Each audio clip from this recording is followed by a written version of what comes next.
Good day, everyone. Hope you're all doing well. It's a Saturday afternoon over here in South Africa. It is steaming hot, 30 plus degrees Celsius. Let me just check here. I don't even know what the date is. 7th of February. It's my month. It's my birthday month.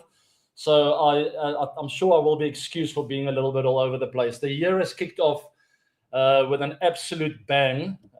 It's busy. The kids are busy. There's lots of activities. Both my youngsters played cricket again today against one of the top cricketing schools in the country, St. Stithians in Joburg. It's also the school Kagiso Rabada attended to, and quite a few other legends of the game. But KG, obviously fresh in all of our memories, as he's still playing for the Proteas. He's at the World Cup at the moment, so all the best to KG. But the Saints boys, in the two matches that I followed, were fighting an uphill battle, unfortunately, against the school my boys are at. They played really good cricket. The under-11s won. I wasn't there. And the other one was at St. Stithians in Johannesburg. That's where I was. And here's my youngster scoring some runs. Have a look at this. Sorry about the Afrikaans. But that's little John facing.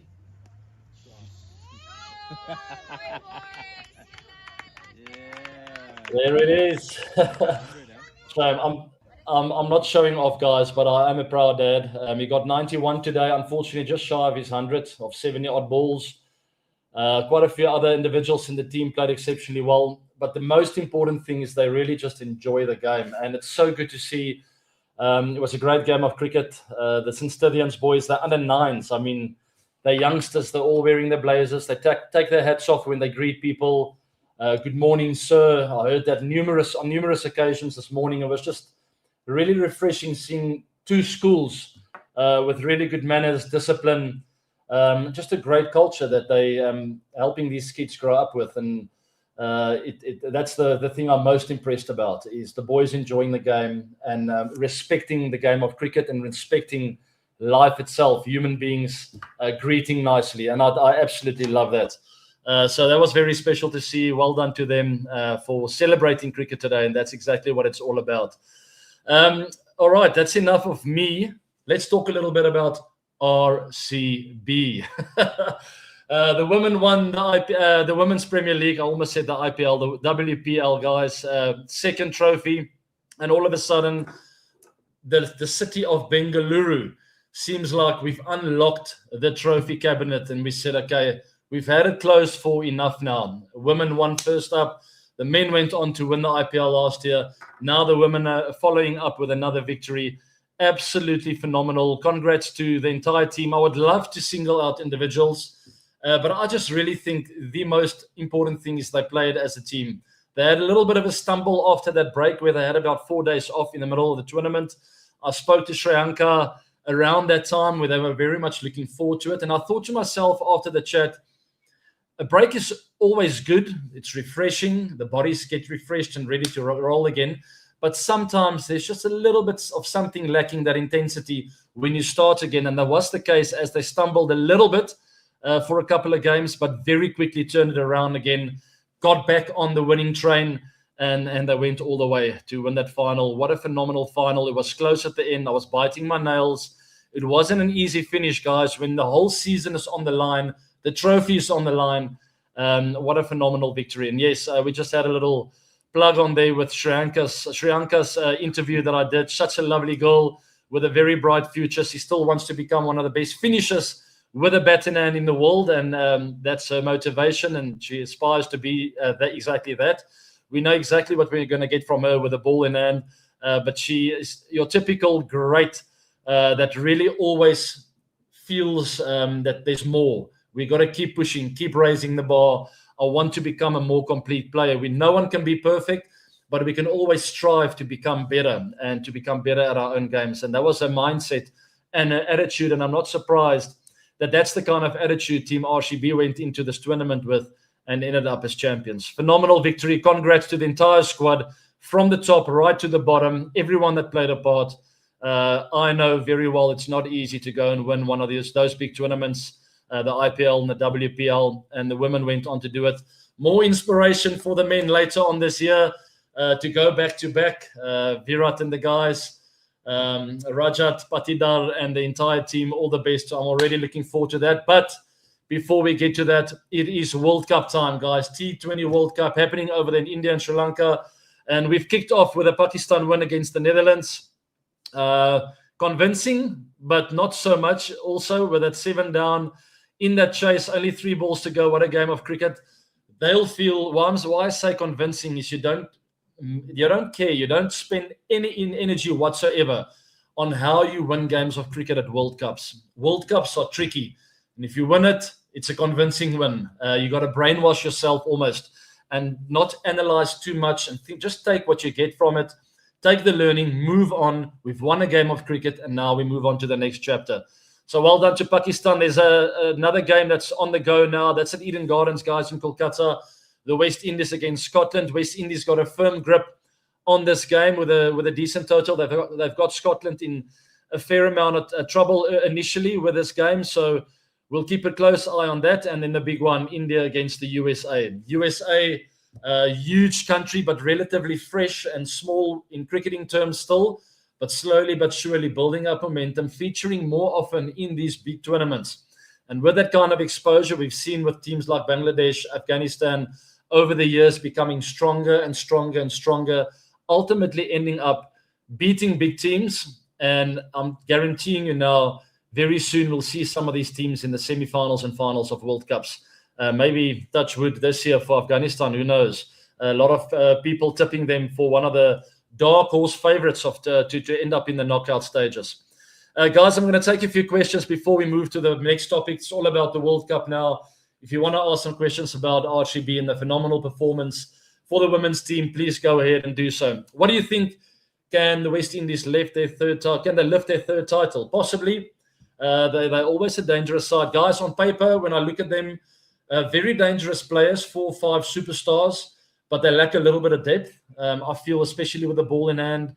We saw over here in South Africa them leaking a lot with the ball in hand at the back end of the innings when other teams get partnerships against them.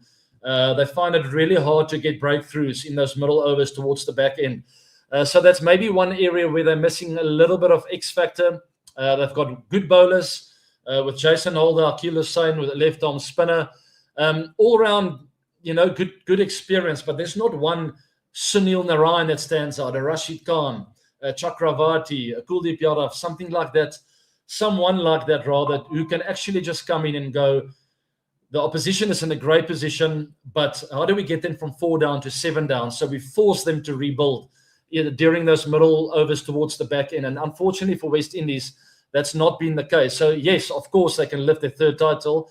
I don't think they, by no means, the favourites going into this tournament.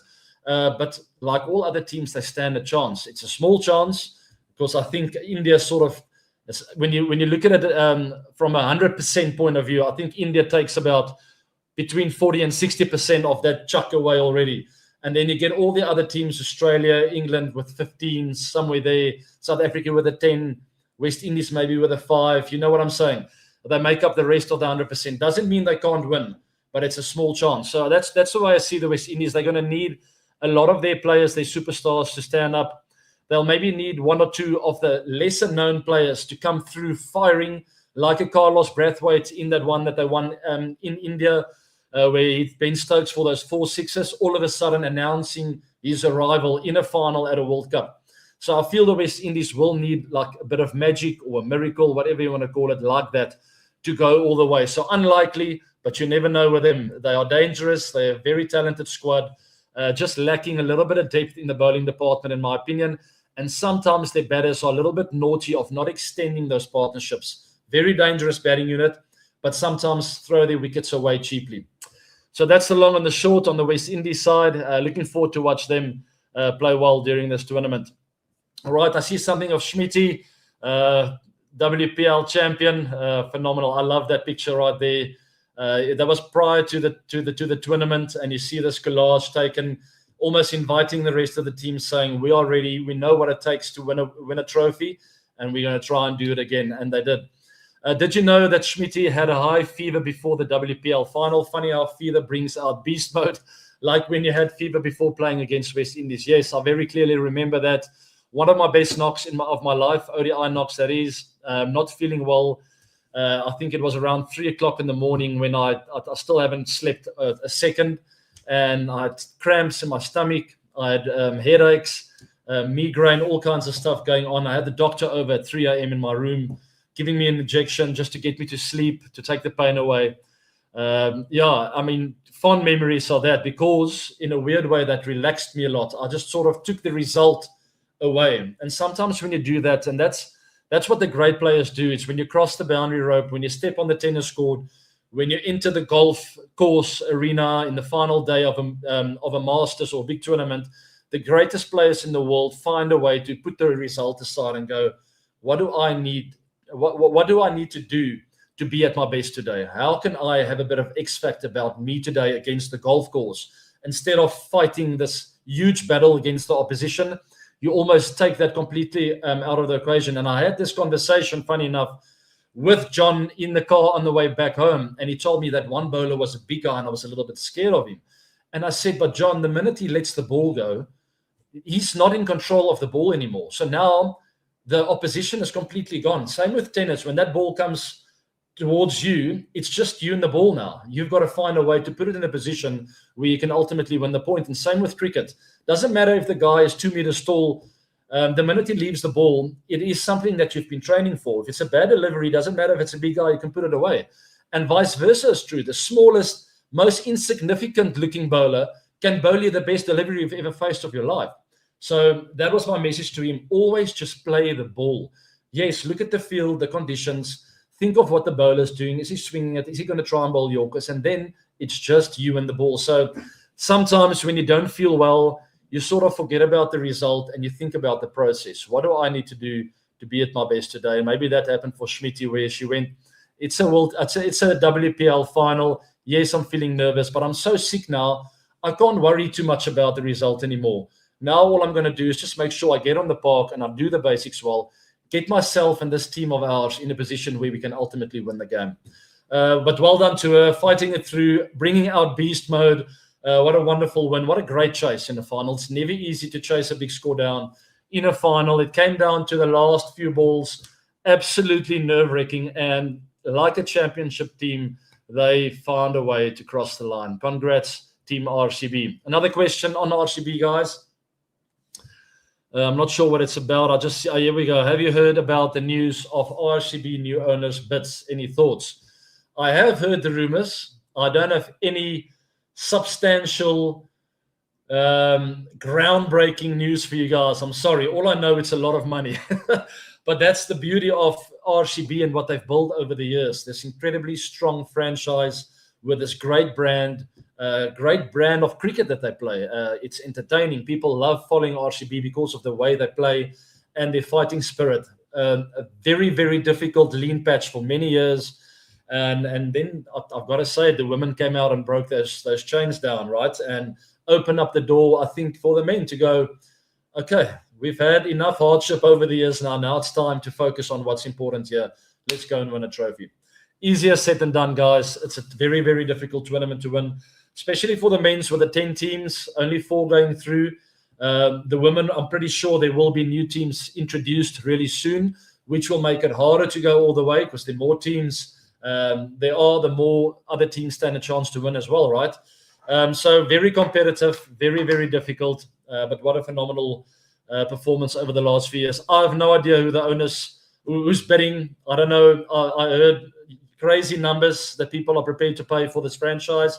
What I'm hoping for is people who have the best interest of a franchise at heart, the interest of the players, the brand that's been built over many, many years, the fans, the loyal fans that follow RCB no matter what. Come sunshine or rain, they're always there chanting for RCB. And that's what I'm hoping for. Whoever comes in, I'm really just hoping they align with what's been built over many years now. All right, let's move on to the U19 World Cup. Vaibhav Suryavanshi, absolutely crazy. Guys, he's still a youngster. He's a baby. And we saw him perform at the IPL, and I thought, okay, hold on. This guy's got some talent, but there's going to be a lot of obstacles, ups and downs throughout his career. Went back to the under-19s.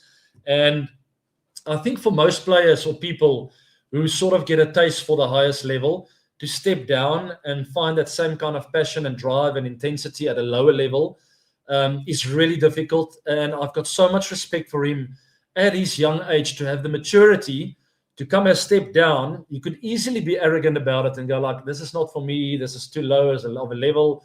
But he was so professional in his performances. I'm not only talking about the many runs he scored. Yes, highest run scorer of the tournament, trophies left, right, and center, medals, great stuff. But the way he carried himself, the way he approached each and every single game, every single ball he faced, with a lot of aggression, a lot of skill, but determination. He does the basics well, and it shows you it doesn't matter what kind of level he plays at. He loves the game and he wants to do well. He wants to become a great. And I still stick to my story. There will be a lot of ups and downs. It's not going to be all smooth sailing for him. He's still a baby. He's still young with all the talent in the world. But we all know the mental side of the game plays a huge role in someone's career. And he will have to face those battles at some stage where there might be a lean patch or two. You'll start feeling the expectation of having to perform every single game.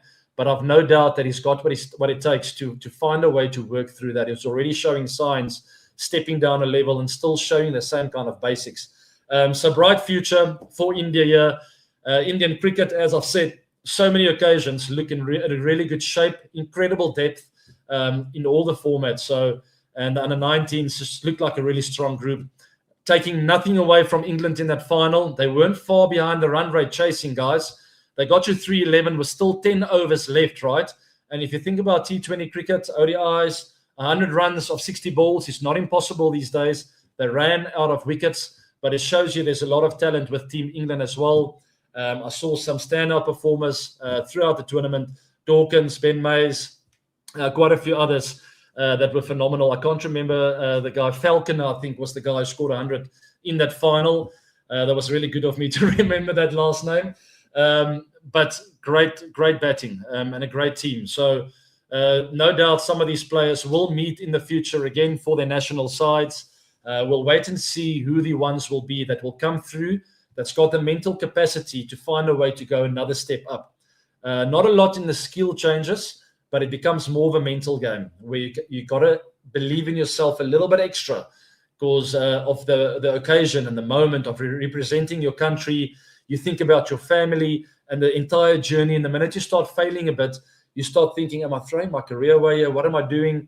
So it really is a mental hurdle for players to step up. Not so much more pace, more skill, maybe, if anything, more consistency from the bowlers and the batters.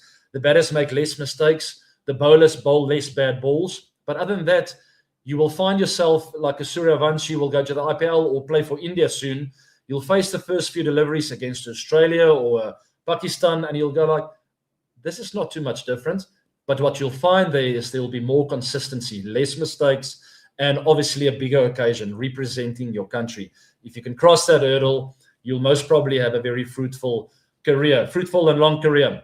All right, that's Vaibhav Suryavanshi. Remember that name. I know everyone knows about him already, but it's going to be exciting to see him grow into a mature young man soon.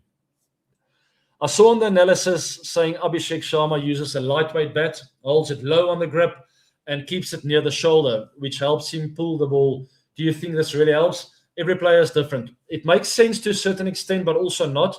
So if it's lightweight and you hold it on the handle, at the top of the handle, close to the shoulder of the bat, that will be a feel for balance and just to feel a bit more the bat. But why not bat with a little bit of a heavier bat and just hold it in the middle to still have that kind of balance? I mean, I'm not going to question it. The guy's batting like an absolute dream at the moment. He's phenomenal. And I must say, I was very personal and private about what I enjoyed about bats. And I wasn't scared of changing. For a half a season, I would bat with a very heavy bat until it started feeling a bit odd. I will change to a lighter bat. Then I'll go to a medium bat. Then I would go to a round grip and an oval grip. I will have two grips on, then just one. So whatever felt comfortable at the time so that I could walk out into the middle feeling like it feels good. And it wasn't always the same specs. I did find a very good shape of my bats, which you will see with the 360 bats in the stores around India and South Africa right now. That's the shape I used. But it wasn't always the same kind of weight, same kind of grip shape, and all of those kind of things. And the weight of the bat, obviously. I would sometimes prefer a bit of a heavier toe, sometimes a bit heavier in the middle to the top end of the bat.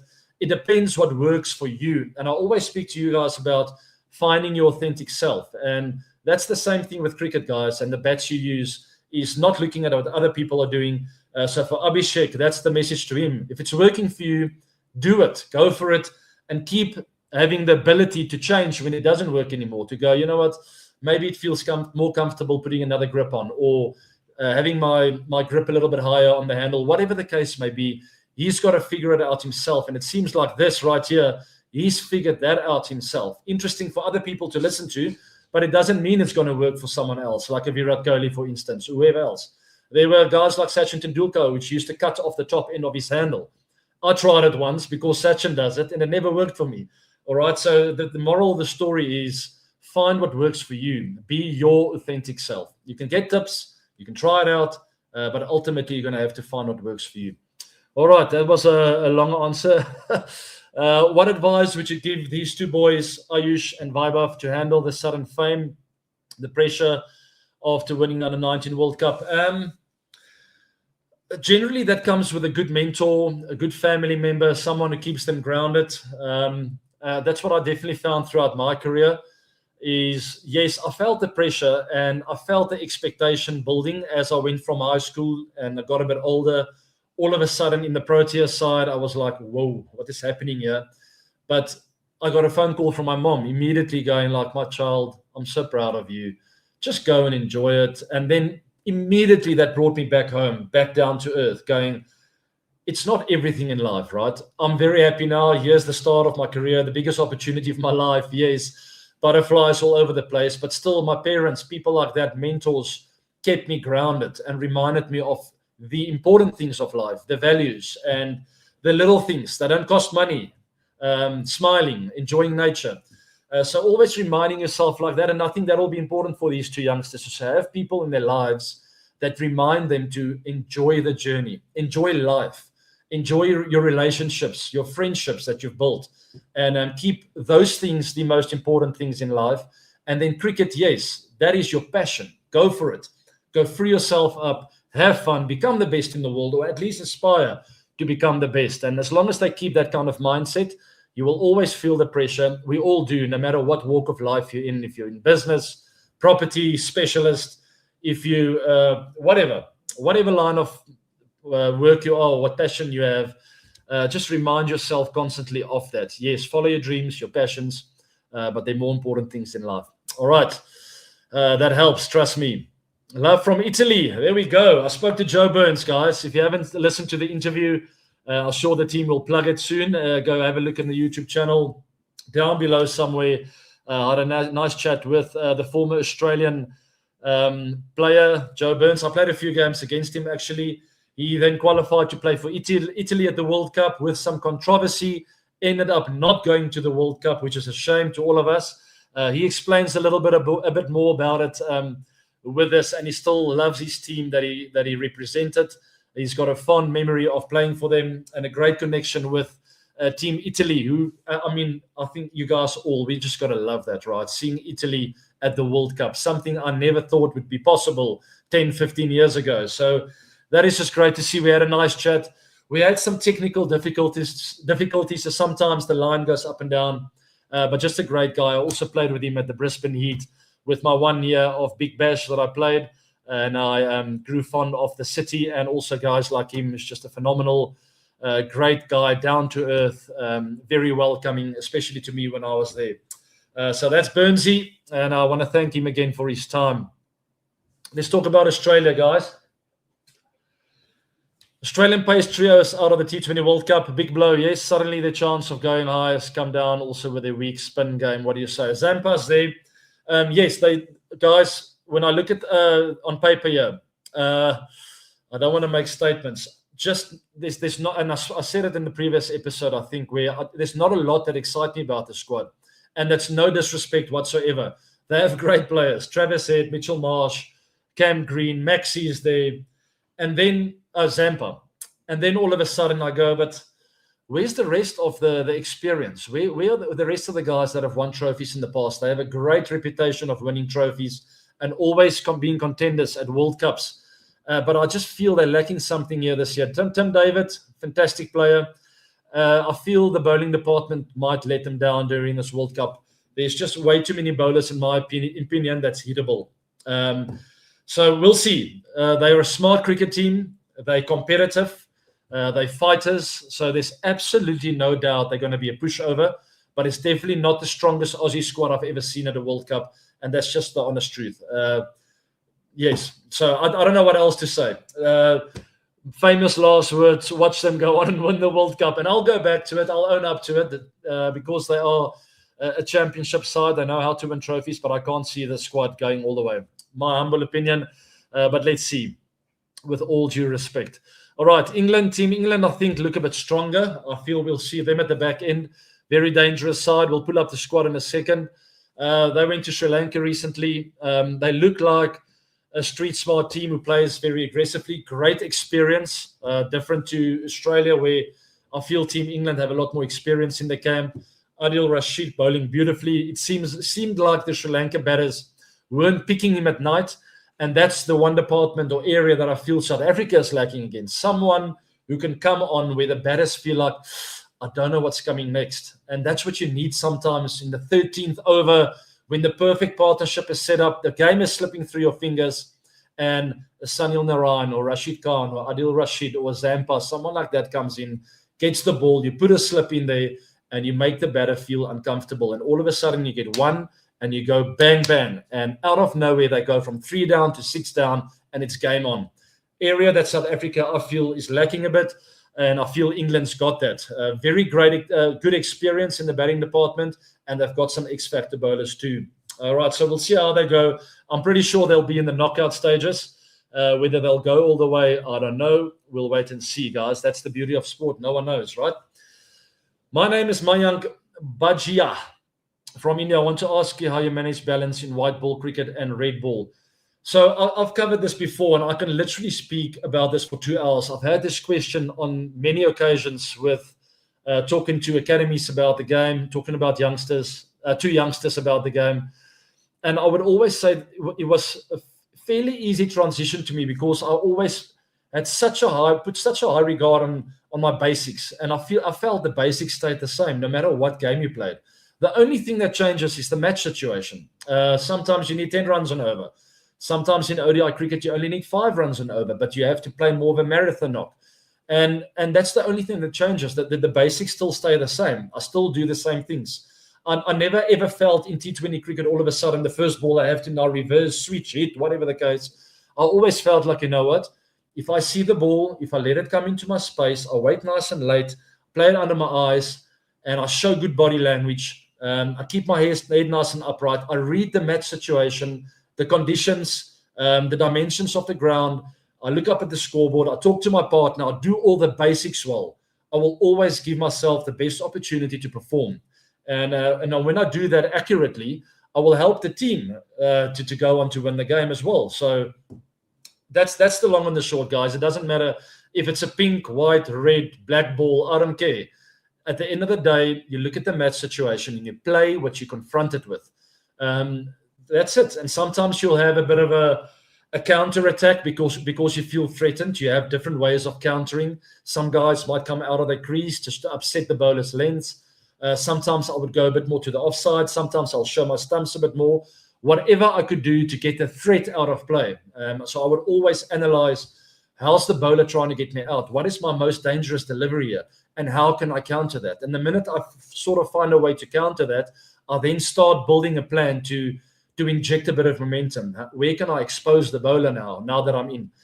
So that's the long and the short, guys. It's a formula more than having to feel like, oh, I've got to be a completely different player now because it's red ball cricket. And now I've got to switch back to Mr. X who plays T20 cricket. That's not the way it works. You do the basics well. You keep your head nice and still. Whatever works for you, once again.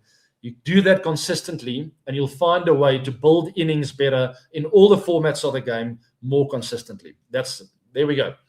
I hope that makes sense, Mayank. Long answer, but that is the long and the short. You remember your iconic Albion helmet? I don't have it here. I used to have it here. I don't even know where it is. I've got the pink helmet here now. Let me show you guys. There's the pink one. that I got that world record at the Wanderers. There's the RCB one. But I will get that green one. No, it's not it. There it is.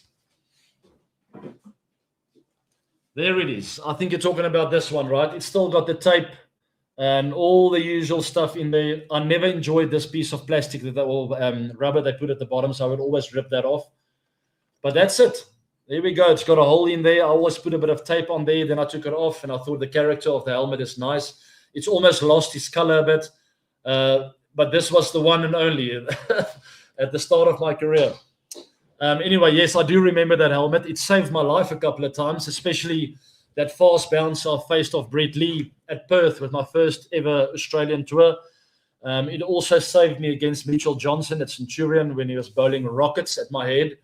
I played pretty well, but that helmet was important just to give me a bit of a sense of security. Well, thanks for that, Dex. Nice little comment there. I do remember it. Always wear your helmet, guys. I know some of the best players of spin in the world, some guys from India, Australia. Maxi sometimes does it as well. They take the helmets off when they face spin. But I just feel like the reason I never took my helmet off, I actually did it at school, and then I stopped because I realized playing the sweep has become an integral part of my game, and the reverse sweep. And for me, it was important to get my head going towards the ball. And I could never commit as well without a helmet on. I would almost pull a little bit away playing the sweep shot.